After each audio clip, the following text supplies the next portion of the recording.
I'm so bad at this game, it's painful. This is Afterburner Climax on the Xbox 360, downloaded from the Xbox Live Arcade.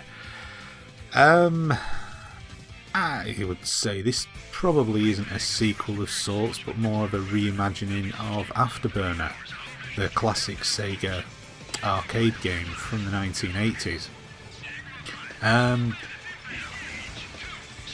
It's a very, very pretty game, that's for certain. It is in fact a gorgeous game to look at, and by God does it move at a serious number of frames. It's kind of funny when you look back at the original Afterburner, and when that come out, you know, it was like, wow, look at the graphics on this.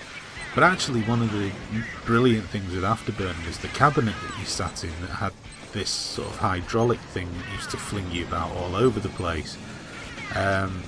It was like something Sega put a lot of thought into in the 80s. They did the similar thing with the Outrun arcade, Space Harrier, and Hang On, Super Hang On, I think, and Enduro Racer. They had these, was it Enduro Racer? Must have been Enduro Racer. They had these sort of cabinets that you interacted in, or they interacted with you, throwing you around all over the place and what have you, and it worked really well. And the problem was when the games came to the home computer and console formats, there was quite a substantial amount missing. I mean, the likes of Outrun was still a pretty good game, Space Harrier, and even Afterburner, but there was always the sort of cabinet thing missing. There was a considerable part of the experience was gone. The beauty of going and playing a game like this, which wasn't really built with the cabinet in mind, is that you actually get a lot better game out of it. A very, very tough game, but a much better game. I mean, look, essentially it is Afterburner. It's a next gen, or current gen. Did we say current gen? Current gen Afterburner. And it's very, very good. I mean, I love the graphics in this game. They are stunning. I like the way you can choose, very similar to how Outrun worked, you can choose the direction you're going. I mean, just look at the graphics here, you know, with the northern lights going on, and it almost looks like you're in space. I mean, it's just incredible, the variety between each level. Sadly, I spend most of my time gazing in wonder at the graphics and what have you, and usually end up on fire and crashing into the ground quite frequently. But that also could be just a simple excuse and cover for the fact that I am absolutely crap at this game. But then I was never really any good at the original Afterburner anyway. There always seemed to be an element of luck with that game, and it's just one of them, you know, you just sort of... I tried to play the game tactically and got blown up, and seemed to get a lot farther just by throwing the analog stick around like a maniac and hoping to God that I went in the right direction and didn't happen to go into the same direction of an approaching missile.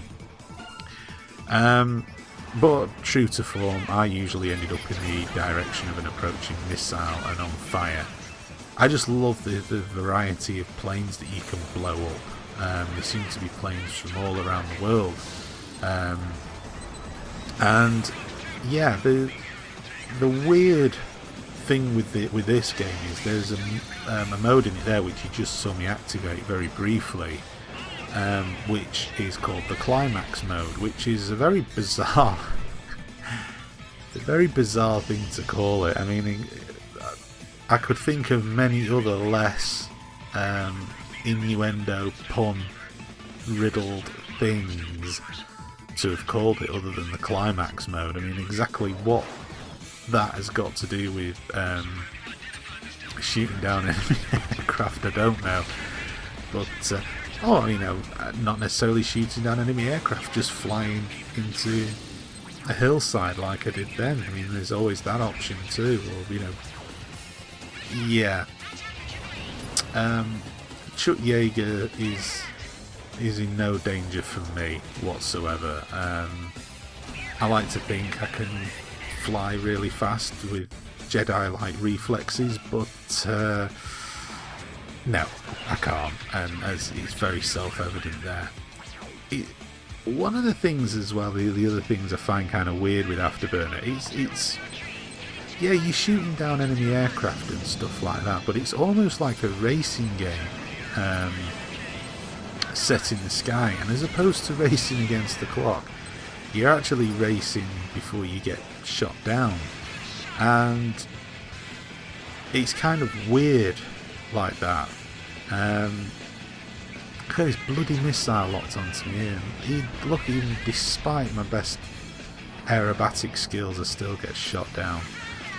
It's kind of how it feels, and how it was how the original Afterburner felt as well. I think Sega have done a really good job there in maintaining that similar look and feel, especially here with like the world's fastest B-52 bombers as well, that can fly at the same speed as an F-15. That's quite remarkable.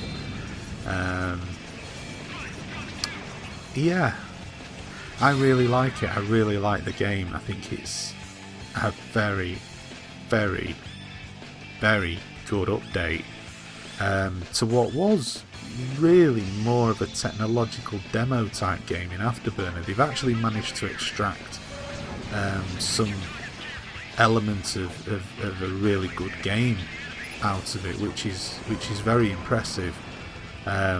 It's very tough. It's a typical Sega game, but so what? I mean, that's what it was for. I mean, I actually managed to pick this up. I don't know how much it is now, but I managed to pick this up for 400 Microsoft points, which is like one of the cheapest, if not the cheapest, you can get for an arcade game. So yeah, it's well worth checking out. Certainly check out the demo of it.